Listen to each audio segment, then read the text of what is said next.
आज की special video में हम एक सेक्टर की बात करेंगे जो अभी के मार्केट कंडीशंस के अकॉर्डिंग एक अच्छा सेक्टर बन सकता है, जो मार्केट को आउट परफॉर्म कर सकता है और उसमें हम अभी कुछ इन्वेस्टमेंट्स ले सकते हैं। तो हम उस सेक्टर को थोड़ा डीपली समझेंगे फंडामेंटली कि भी क्यों हमें उस सेक्टर में अभी इन्वेस्ट करना चाहिए, और उस सेक्टर के कुछ स्टॉक्स भी देखेंगे जो अभी टेक्निकली अच्छी पोजीशन में, यानी कि उनके चार्ट्स देख के हम एनालाइज करेंगे कि उन स्टॉक्स के अंदर हम अभी पोजीशन ले सकते हैं जो आने वाले कुछ टाइम में हमें मार्केट के कंपेरिजन में हमें एक अच्छा रिटर्न मिल सकता है। तो इस वीडियो को एंड तक देखिएगा। हेलो फ्रेंड्स, पिफी के यूट्यूब चैनल में आपका स्वागत है।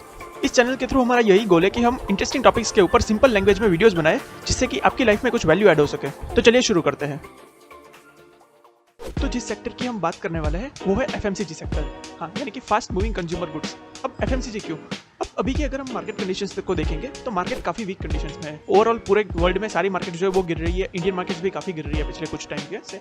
और इन सब गिरने के पीछे का सबसे बड़ा जो रीजन है वो है कि इन्फ्लेशन वर्ल्ड वाइड काफी ज्यादा बढ़ गया है। इसकी वजह से इंटरेस्ट रेट हाइक्स आने वाले और उसका मार्केट के ऊपर एक नेगेटिव इम्पैक्ट आ रहा है। तो अब समझते हैं कि एफएमसीजी में क्यों हमें अच्छी अपॉर्चुनिटी दिख रही है। तो सबसे पहली बात, जब भी मार्केट के कंडीशंस अच्छे नहीं होते तो फार्मा और एफएमसीजी ये दोनों ही एक डिफेंसिव सेक्टर्स बन जाते हैं, यानी कि इन सेक्टर्स को ये सेक्टर्स जो है वो अपने लेवल्स होल्ड करते हैं। मार्केट अगर गिरेगी तो ये सेक्टर्स जो है वो स्ट्रॉन्ग रहेंगे। अब इसके पीछे का रीजन क्या है? क्योंकि ये दोनों जो है वो एक बेसिक नीड में आता है। अब फार्मा मतलब दवाइयाँ हो गई, बाकी सारी मेडिकल की चीजें, तो ऑब्वियसली दुनिया में कुछ भी चल रहा हो, कुछ भी हो जाए, उन सब चीजों के बारे ऊपर तो खर्चा करने ही वाले हैं। वहाँ पे अगर करना पड़ेगा तो वो तो करना ही पड़ेगा, उसको थोड़ी कोई अवॉइड कर सकता है। और सेम है एफएमसीजी जो है, यानी कि बिल्कुल ही बेसिक नीड्स की चीजें होती है उसमें, जैसे कि मतलब आटा हो गया, शैम्पूज हो गए, साबुन हो गया, टूथपेस्ट हो गया। अब ये सब चीजें भी बिल्कुल ही बेसिक नीड्स है। मतलब कुछ भी हो जाए हम लोग ये सब चीजें जो है वो यूज करना बंद नहीं करने वाले। अगर ये चीजें महंगी भी हो गई थोड़ी बहुत तो भी हम वो लेंगे ही, क्योंकि उसके बिना थोड़ी ना जिंदगी चलने वाली। तो इसलिए एफएमसीजी जो है वो एक अभी काफी ज्यादा स्ट्रॉन्ग सेक्टर बन सकता है। वो अभी काफी ज्यादा मार्केट को पिछले कुछ महीनों से हमने देख भी रहा है कि मार्केट की कंपेरिजन में काफी स्ट्रॉन्ग रह रहा है। और दूसरा रीजन जो हमने इन्फ्लेशन की बात की, तो जब भी इन्फ्लेशन आता है यानी कि चीजें महंगी होती है तो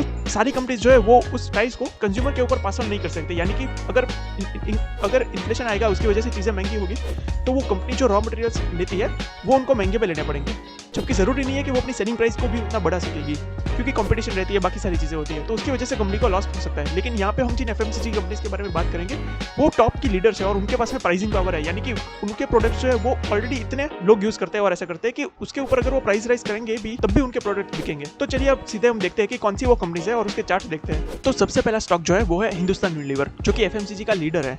अब इसके अंदर हमने अगर देखेंगे तो ये 2800 के अराउंड टॉप बना के फिर वहां से 1900 तक करेक्ट किया, यानी कि ऑलमोस्ट 30% का करेक्शन इसके अंदर आ चुका है, जो कि निफ्टी के ऐसे बड़े हैवी वेट के लिए बहुत ही बड़ा करेक्शन माना जाता है। और उसके बाद में यहाँ पे उसने एक बेस बिल्ड किया है और वापस से एक अपट्रेंड शुरू किया है। यहाँ पे कहीं ना कहीं ट्रेंड चेंज किया है उसने। तो इसके अंदर हम अच्छा रिवर्सल देख सकते हैं, और अगर मार्केट ऐसे वीक रहता है तो उसके इसमें ये एक्चुअल जो है वो काफ़ी स्ट्रॉन्ग रह सकता है। अगर इसका सपोर्ट भी देखेंगे तो ये 2000 का जो बड़ा राउंड लेवल है वहाँ पे उसने अच्छा सपोर्ट लिया है, जो पहले काफ़ी टाइम तक एक रेजिस्टेंस की तरह एक्ट किया था और उसके बाद में वहाँ से ब्रेकआउट दिया था उसने और वापस वहीं पे आके उसने सपोर्ट लिया है। तो 2000 एक बड़ा साइकोलॉजिकल लेवल भी है और उसके अभी ऊपर ही चल रहा है, तो एक्चुअल को हम डेफिनेटली रख सकते हैं।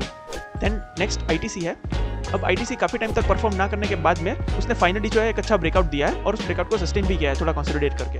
तो आईटीसी को भी हम डेफिनेटली कंसिडर कर सकते हैं और वो फंडामेंटली भी काफ़ी अच्छा स्टॉक है। उसका जो एफएमसीजी का जो एलोकेशन है वो काफ़ी धीरे धीरे बढ़ रहा है। सीक्रेट बिजनेस में का जो एलोकेशन है वो कम हो रहा है और एफएमसीजी में वो काफ़ी आगे बढ़ रहा है। तो आईटीसी भी एक अच्छा स्टॉक हो सकता है। और नेक्स्ट स्टॉक है मैरिको।